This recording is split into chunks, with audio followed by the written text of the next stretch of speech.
Bueno, vamos a empezar con la segunda parte de anatomía del cráneo. Vamos a continuar con la parte muscular. Lo dividimos en dos tomos, que es la parte de todo lo que es la osteología. Vamos un poquito del sistema muscular, de la estructura muscular. Creo que nos va a alcanzar un momento. Vamos a tratar de ver si llegamos a la parte arteriovenosa y la parte nerviosa, con un poco de los pares craneales, ¿ok? Origen e inserción no tanto hablaremos, sino como tal renombrando las estructuras. Luego en otro video sería más que todo la función, para que no se haga tan largo y sea un poquito más fácil de comprender. Esta parte de anatomía es simplemente escuchar o diferenciar el nombre de las estructuras y un poquito de relaciones anatómicas, ¿ok? Empezaremos con acá, con la aponeurosis más grande y resistente del cuerpo, que sería la aponeurosis epicraniana. Bueno, no, la segunda. La más grande sería la aponeurosis dorsolumbar, que tiene que ver mucho en la biomecánica de la zona lumbar, por el que la mayoría de dolores lumbares provienen por deficiencia de esa aponeurosis, porque genera un rafe lateral y básicamente junto a los multífidos y el transverso del abdomen genera una área de compresión para la estructura de la zona lumbar. Esto lo hablaremos un poquito más adelante, sino que como para que quede como la idea de la función. Bueno, la aponeurosis epicraniana comprende dos músculos. Es el origen, o a veces le pueden nombrar origen móvil, inserción móvil y inserción fija, pero normalmente le denominaríamos origen del músculo frontal y la inserción del músculo occipital. Y el origen sería acá la línea nucal superior. Acá tenemos el músculo occipital y el músculo frontal y la aponeurosis epicraniana. Listo, la aponeurosis epicraniana estaría aquí. Dato anatómico es que estos son los músculos auriculares. Este sería el auricular anterior, auricular superior y auricular posterior. Estos músculos están mayormente desarrollados en los animales, más que todo mamíferos. Nosotros los tenemos porque a veces, también los carnívoros, básicamente en los animales, porque nos permite, no sé si han visto películas donde está el ciervo y ya escucha un ruido y empieza a mover las orejas, es por compromiso de estos músculos, y hay gente que tiene la habilidad de mover estos músculos. Puede que los tenga bastante desarrollados o puede que parte del occipital tome ramas con el músculo auricular posterior, porque hay veces que modelos anatómicos cadavéricos, rama del occipital toma parte del músculo auricular posterior y permite la tracción o el movimiento hacia atrás de la oreja. Hay gente que tiene esa habilidad de poder hacerlo, y es por mucha hipertrofia o ramificaciones del músculo occipital. Los orbiculares. Tenemos acá el orbicular de los ojos y su porción palpebral. El orbicular de los ojos y su porción palpebral. Tenemos acá el músculo corrugador de la ceja o prócer. Al lado de acá, este músculo que vemos acá, el superciliar, el que está aquí es el superciliar. Pero vemos que hay un huequito. Aquí tendría que haber un músculo que se encuentra junto con el músculo piramidal o prócer, que es la parte de la corrugación de la ceja. Son ramas laterales del músculo piramidal o prócer. Son ramas que se encuentran acá y se llaman ramas corrugador de la ceja, y debajo de ese estaría el músculo superciliar. ¿Listo? Acá en la parte de la nariz encontramos los transversos. Tenemos transversos del ala de la nariz, que es este chiquitico, y transverso de la nariz. El transverso del ala de la nariz me permite lo que es la apertura de las fosas nasales. Estos también contarían como músculos respiratorios, porque a veces si no estamos respirando o necesitamos más tomar aire y no lo vamos a hacer por la boca sino por la nariz, empezamos a abrir un poquito más las fosas nasales. Entonces el músculo transverso del ala de la nariz funcionaría también como un músculo de ayuda de la respiración, ¿ok? Entonces tenemos el transverso de la nariz, transverso de la nariz, tenemos aquí el depresor del cartílago nasal y el músculo orbicular de los labios. Los orbiculares también tienen el nombre de esfínter. Los músculos con porción de esfínter o rama esfintérica funcionan para cerrar lo que está la parte externa del cuerpo a la parte interna del cuerpo. Son los músculos de esfínter. Como tenemos acá el músculo los esfínter del ano, que está en porción profunda, cutánea y superficial. Este también sería el esfínter de la boca o orbicular de los labios. Tenemos el músculo elevador del labio superior y elevador del ala de la nariz. ¿Listo?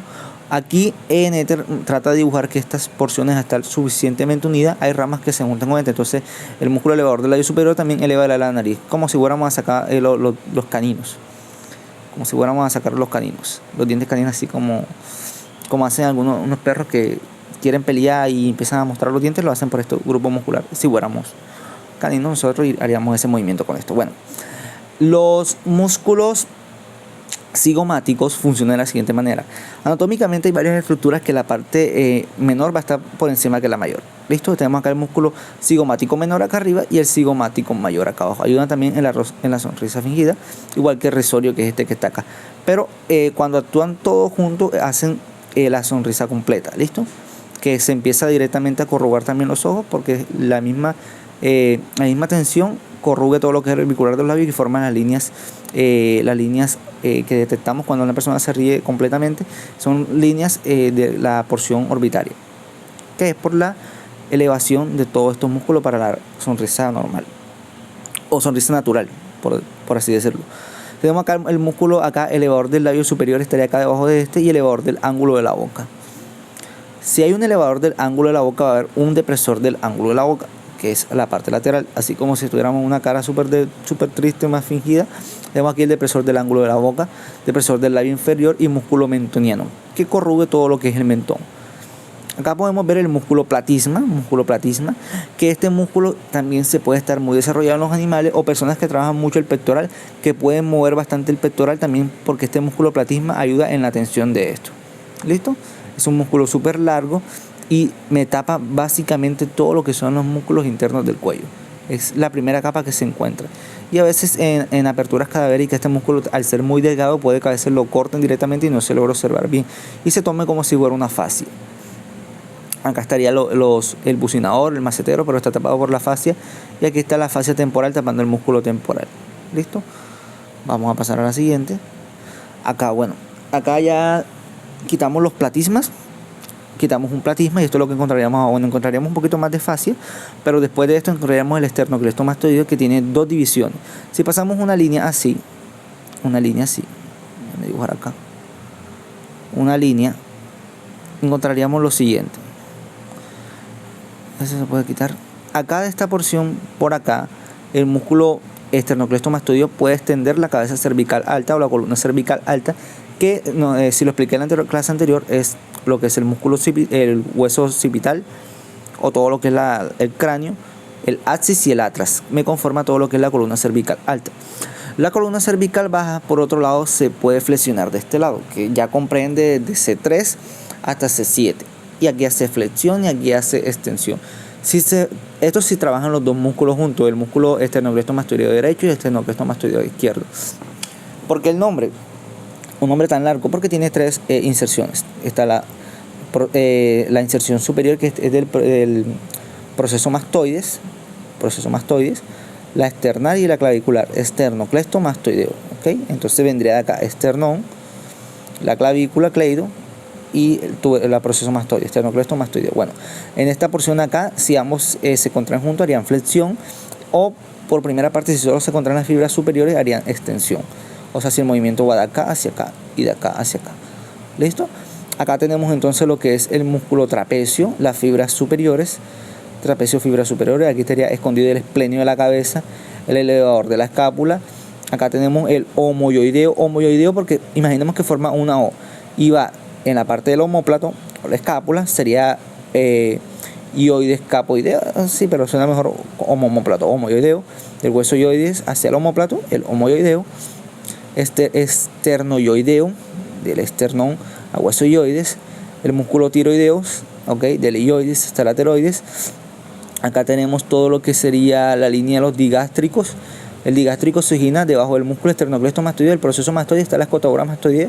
Aquí estaría el digástrico. Este no tiene nombre de origen y sesión, sino porque tiene dos vientres. Hay varios músculos digástricos. El homoyoideo funcionaría directamente casi como un músculo digástrico. Sí, tiene ayuda a la depresión de todo lo que es el hueso ioide en lo que es la deglución.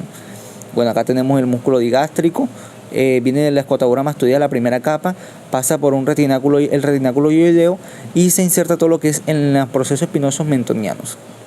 Tenemos el músculo estiloioideo, que viene del hueso estiloide hasta el hueso ioides, el músculo milioioideo, el músculo macetero, glándula submandibular y glándula parótida. ¿Okay? Esto lo haremos un poquito más adelante en anatomía y fisiología endocrina, pero pasaremos a la siguiente. Okay. Acá sí vemos el corte del platisma. Listo, aquí está la glándula parótida, aquí están las fascias que recubren cada una de las estructuras musculares. Las fascias también vamos a tomar un tema solamente hablando de fascia y su función, que es súper importante. Acá tenemos el músculo milioideo, que me forma todo lo que es la base debajo de la boca, la base submandibular, glándula submandibular. Aquí ya dijimos que es el digástrico, el estiloideo. Aquí está el músculo homoioideo, estiloideo y esternotiroideo se encuentra por debajo. Músculo tiroideo, vena yugular interna, arteria carótida común. Aquí está la arteria carótida común y se divide en dos ramas: carótida interna y carótida externa. ¿Listo? Carótida interna y carótida externa. Cartílago tiroides, cartílago cricoides, ligamento tirocricoideo, y esta es la glándula tiroides. Aquí se encuentra la glándula tiroides. Aquí los nombres pueden confundir porque puede que hablamos solamente de la tiroides, pero puede que simplemente me quiera referir al cartílago tiroides y no a la glándula tiroides. Y esta es la paratiroides. Bueno, acá están los escalenos anterior medio. El escaleno me forma el triángulo del plexo braquial. Creo que sale acá. Bueno, acá tenemos lo que es el músculo temporal.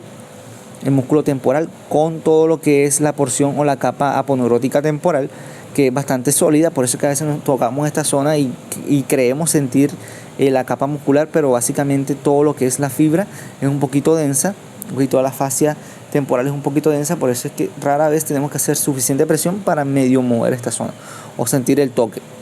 Acá tenemos el músculo o los músculos maceteros, su borde externo, su borde interno, que ambos se originan todo lo que es en el ángulo de la mandíbula y va parte al cigomático y parte al arco cigomático con junción con el temporal. ¿Listo? Acá están los cigomático menor, cigomático mayor, el bucinador, la glándula parótida. La función del bucinador básicamente es la presión intrabucal o la maniobra de Valsalva. ¿Listo? Estos son los que me generan presión. A veces se pueden morder estos músculos. Sí, cuando estamos comiendo y estamos hablando, hacemos mucha presión por mantener el alimento en la boca. A veces comemos y hacemos mucha presión por mantener el alimento en la boca y tendemos a veces mordiendo este músculo.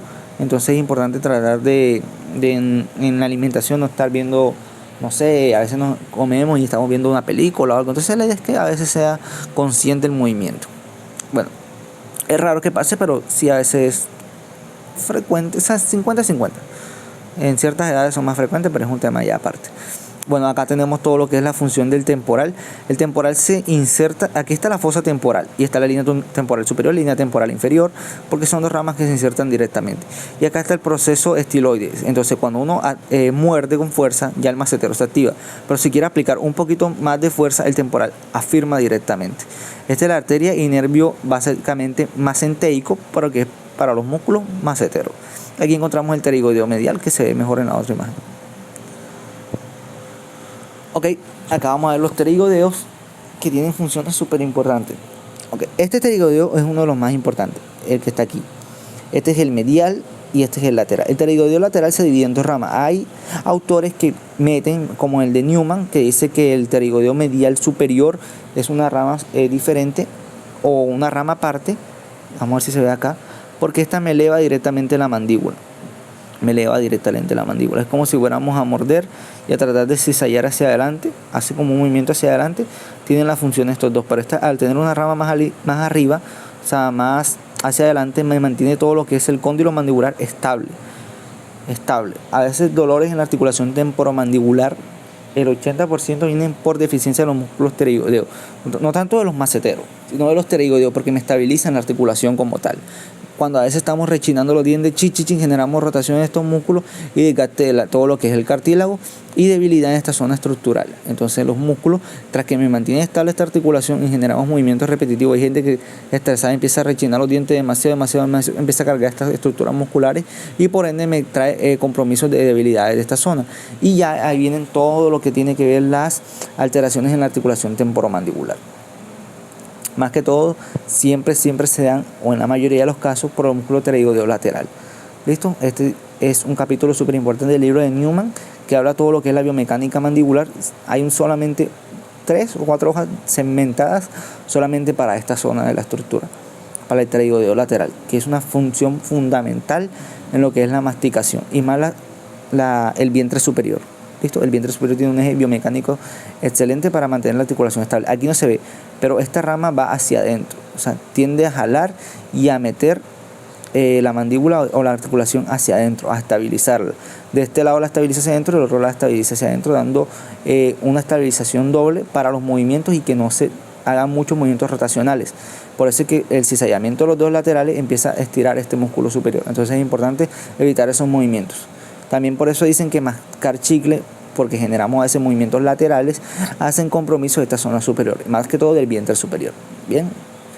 Bueno, acá tenemos el pterigoideo medial, el pterigoideo lateral, el tensor el tensor es el más chiquito y el elevador del velo del paladar. Tenemos aquí la parte cartilaginosa de la trompa de Eustaquio.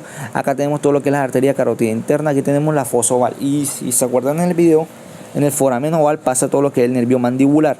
Aquí tenemos el ganglio óptico. Tenemos aquí el nervio alveolar inferior. Aquí está la rama del nervio milioideo para el músculo milioideo. Aquí está la arteria, una rama de la arteria meningia media, y aquí se convierte en arteria alveolar inferior. Acá tenemos el nervio auriculotemporal, pasa la parte posterior del cóndilo mandibular, el nervio auriculotemporal, arteria y nervio mesenteico van junto con el nervio pterigoideo lateral. Tenemos acá todo lo que sería el nervio lingual, y aquí estaría abajo la glándula sublingual, y hay ramas para el nervio pterigoideo que se dirigen allá arriba. Acá tenemos lo que es el músculo largo de la cabeza, largo del cuello. Dicen muchos autores que ayudan en la flexión, pero como tal su eje al generar compresión es muy variable. Vamos a verlo acá rapidito. Sabemos que la columna cervical tiene esta forma, naturalmente, es una lordosis cervical, tiene la concavidad posterior y una convexidad anterior. Es difícil dibujar acá, luego compramos otro. Acá está las vértebras. ¿Listo? Acá están las vértebras y aquí está todo lo que es el cráneo. Ok, vamos a dibujar con otro color.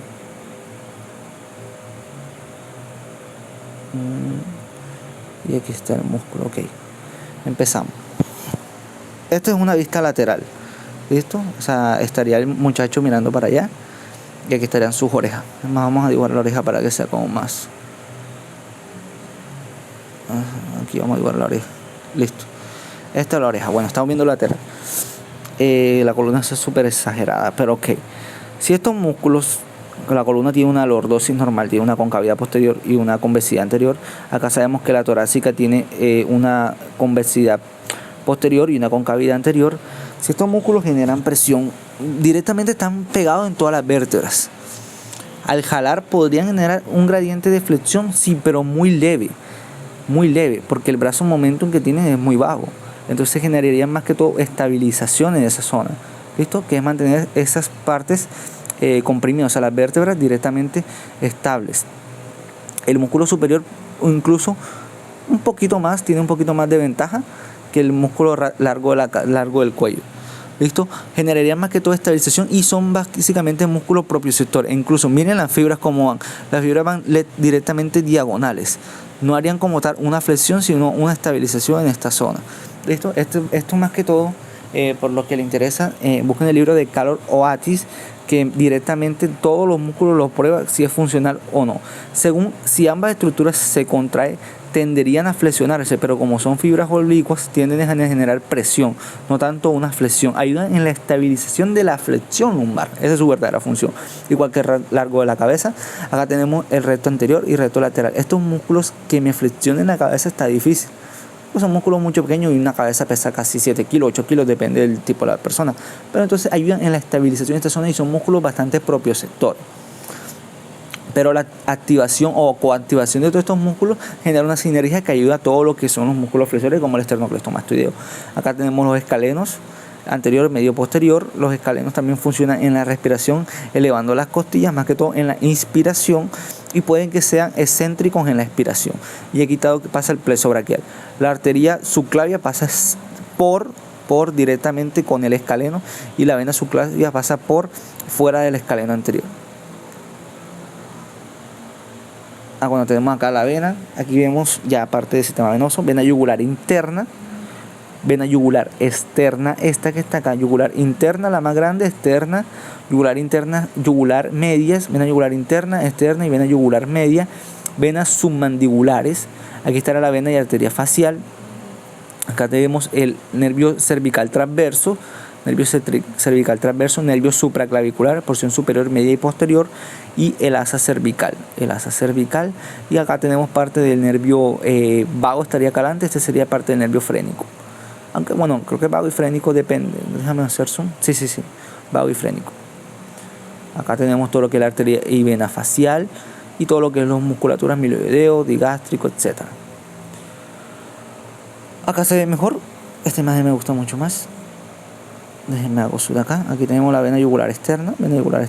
Acá tenemos todo lo que son las inervaciones del esternocleidomastoideo por parte del nervio accesorio. Bueno, parte del nervio accesorio por atrás, todo lo que es acá esta rama del nervio accesorio que me da inervación a todo lo que es el músculo trapecio. Y también tenemos acá todo lo que es el nervio esternocleido y parte del cervical transverso. Aquí está parte del nervio cervical transverso. Acá tenemos el asa cervical, el nervio vago acá al frente, el nervio frénico, el nervio accesorio, nervio hipogloso. Acá está el milioideo, el auricular mayor, occipital menor y occipital mayor estaría acá adelante. Acá tenemos cómo son las divisiones de qué vértebra. Viene el asa cervical. Aquí viene parte del nervio vago. Aquí se forma el nervio laringio recurrente. ¿Listo? Parte del laringio recurrente. Aquí tenemos el tronco tirocervical, que la arteria me forma la rama tiroidea inferior. Aquí tenemos lo que sería la arteria supraescapular. Y acá estaría la rama que debería estar acá, la arteria dorsal de la escápula. ¿Listo? Dorsal de la escápula o cervical transversa. Estaría acá internamente. Lo mismo parte arteriosa. Esta parte aquí vamos a enfocarnos un poquito más en esta imagen que vemos acá. Bueno, acá tenemos todo lo que sería la arteria. En la otra imagen mismo lo que es la arteria tiroidea inferior. Esta es la tiroidea superior. Esta es la arteria carótida común. ¿Ok? Carótida común. Luego está la carótida interna. Carótida interna, que está más abajo, y la carótida externa. Y la carótida común me da esta rama tiroidea superior. Okay. Acá tenemos entonces la arteria submandibular, rama submandibular, y la arteria, esta sería la arteria facial, arteria transversa de la cara. Esta es la transversa de la cara, y aquí tenemos transversa de la cara y arteria maxilar acá. Acá esta arteria que está aquí es la arteria temporal superficial, y aquí estaría la arteria auriculotemporal. Esta que sería la de acá es la arteria faríngea ascendente. Arteria carótida interna. Esta rama sería la arteria occipital, y estas ramas descendentes son parte del esternocleidomastoideo, que se verían directamente acá. Arteria submandibular. Aquí sería la arteria, esta sería la arteria acá carótida externa. La carótida interna estaría adentro, y la auricular posterior. Aquí vamos a hablar un poquito sobre lo que es el nervio facial y las correlaciones del nervio facial. Vamos a hacerles una acá. Vamos a ver primero todo lo que es la glándula parótida. El nervio facial atraviesa la glándula parótida. Aquí está el nervio facial atravesando las capas de la glándula parótida. Entonces, el nervio facial, al entrar directamente en la glándula parótida, aquí vemos una vista superior, vemos cómo interviene en todo lo que es la glándula parótida. Aquí tenemos parte del músculo macetero y pasa directamente por toda la glándula parótida. A veces parálisis facial viene por infecciones auditivas, porque aquí está todo lo que es el conducto auditivo externo, y aquí pasa el nervio facial, que pasa directamente en el conducto auditivo interno también, junto con el nervio vestibulococlear y la cuerda timpánica. Tenemos que el nervio facial tiene su porción occipital, su porción frontal, su porción cigomática, su porción bucal, su porción marginal y su porción cervical.